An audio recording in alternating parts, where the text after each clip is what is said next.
जो कि मज़दूरी का काम करता था। एक दिन वो पास के गांव में मज़दूरी के लिए गया। काम ख़त्म होने के बाद वो शाम के समय अपने घर के लिए चल दिया। पर उस दिन अचानक से बारिश होने के कारण रमेश कुछ देर उसी गांव में रुक गया। फिर जब बारिश बंद हुई तो रमेश वापस अपने घर की तरफ चल दिया, मगर तब तक काफ़ी अंधेरा हो चुका था। जल्दी घर पहुंचने के चक्कर में रमेश ने खेतों के बीच बने रास्ते से जाने का फैसला किया। काफ़ी समय चलने के बाद रमेश अपने गांव के नज़दीक आ चुका था। गांव में पहुंचने के लिए एक बगीचे से होकर जाना पड़ता था। जैसे ही रमेश उस बगीचे के पास पहुंचा, वैसे उसे एक बच्चे के रोने की आवाज़ सुनाई दी। यह सब उस भूत का छलावा था। रमेश ने सोचा, इतनी रात को इस बगीचे में बच्चा कैसे आ सकता है। उसने बच्चे को ढूंढने के लिए इधर उधर देखा, पर कोई नहीं दिखा। तब उसे ख्याल आया कि हो सकता है कोई औरत किसी काम से बगीचे में अपने बच्चे को साथ लेकर आई हो, इसलिए वो अपने घर की तरफ चल दिया। पर जैसे जैसे वो आगे बढ़ते जा रहा था, वैसे उस बच्चे के रोने की आवाज़ और तेज होने लगी। रमेश ने फिर सोचा, हो सकता है वो औरत किसी परेशानी में फंस गई हो, मुझे मदद करनी चाहिए। फिर जिधर से आवाज़ आ रही थी, रमेश उधर ही जाने लगा। कुछ दूर पहुंचकर उसने देखा कि एक 6-7 महीने का बच्चा एक पेड़ के नीचे लेटा हुआ है और वही रो रहा है।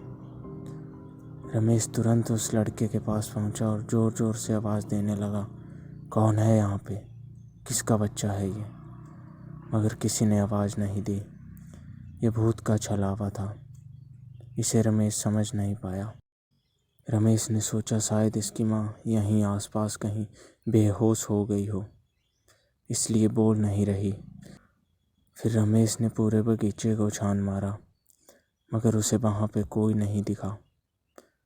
अब रमेश ने गुस्से से चिल्लाया, कौन यहाँ बच्चा रख के चला गया है? मगर किसी की आवाज़ नहीं आने के कारण रमेश ने वहीं रुकने का फैसला किया कि देखता हूँ कौन यहाँ अपने छोटे बच्चे को रख के चला गया है।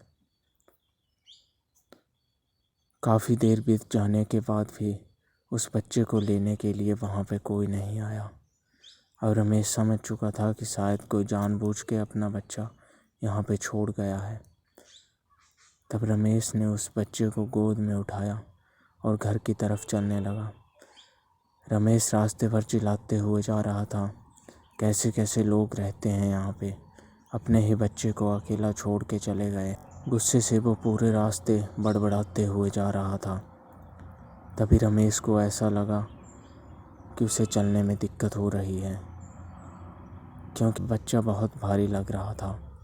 मगर रमेश घर पहुंचने की जल्दी में और तेज चलने लगा कि काफ़ी रात हो चुकी है, जल्दी इस बच्चे को लेके घर पहुंच जाए। कुछ कदम चलने के बाद रमेश को ऐसा महसूस हुआ जैसा बच्चे का वजन बहुत ही ज़्यादा बढ़ चुका है और वो बच्चे को उठा के चल नहीं पा रहा था। जैसे ही रमेश ने बच्चे की तरफ देखा, उस बच्चे की एक आंख बाहर की ओर लटक रही थी और उसके पैर ज़मीन तक टच होने ही वाले थे और बच्चा रमेश को देख के हंस रहा। रमेश इतना देखते ही डर गया और डर के मारे उस बच्चे को नीचे फेंक दिया। फेंकने के बाद वो बच्चा ज़मीन पे नहीं गिरा, बल्कि ज़मीन से थोड़ा ऊपर ही लटकने लगा और ज़ोर ज़ोर से हंसते हुए बोला, क्या हुआ, मुझे अपने घर नहीं ले जाएगा? तू पूछ रहा था ना किसका बच्चा हूँ। थोड़ी देर और गोद में रखता तो तुझे बता ही देता कि किसका बच्चा हूँ। इतना सुनते ही रमेश वहाँ से तुरंत भागने लगा और अपने घर पहुँच। मगर उसने ये बात किसी को नहीं बताई, ताकि घर वाले भी ना डर जाएं। जैसे तैसे उसने खाना खाया और सोने लगा। अभी रमेश को हल्की नींद आने ही लगी थी कि फिर घर के बाहर से उस बच्चे के रोने की आवाज़ आने लगी। रमेश डर के मारे उठ गया। धीरे धीरे वो आवाज़ और तेज होने लगी। उसने अपने घर वालों को जगाया और सबको उस घटना के बारे में बताया।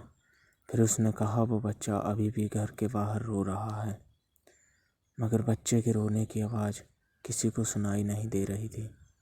वो आवाज़ बस रमेश को ही आ रही थी। उसके बाद रमेश के घर वालों ने गांव के ही एक बाबा को बुलाया, जिन्होंने रमेश का इलाज किया और उसके हाथों में धागे बांधे, जिसके बाद रमेश को उस बच्चे के रोने की आवाज़ आनी बंद हो गई। फिर रमेश उस रात आराम से सोया।